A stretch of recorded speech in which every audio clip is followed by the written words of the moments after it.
The one standout from this speech by Donald Trump is that he didn't mention gun laws once. He's obviously trying to suggest that the problem is mental illness.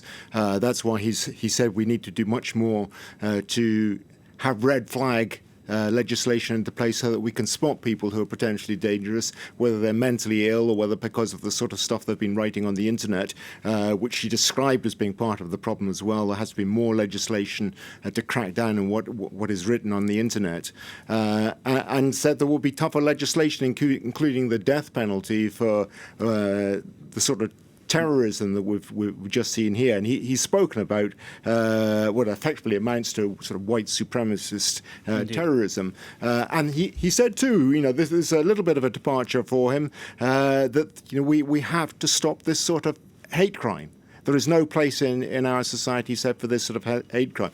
And he appealed across the partisan bridge to the Democrats to come together with the Republicans to present a bipartisan front against just this sort of thing. But he ignored again, the demand that has been made by the Democrats for gun legislation. He has prevented legislation from the Democrats in the House of Representatives from passing into law. He promised last year, after the Florida shootings, in which so many people got killed at the school in Florida, that there would be gun laws.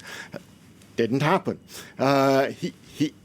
In a sort of praise of himself, he said that the administration introduced legislation against bump stocks, the device that enables semi-automatic weapons to fire even faster.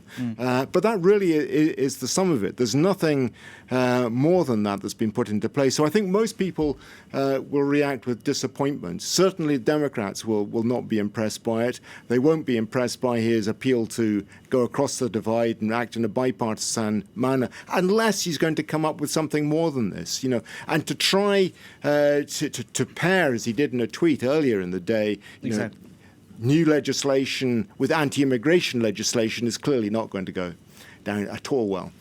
Okay, we'll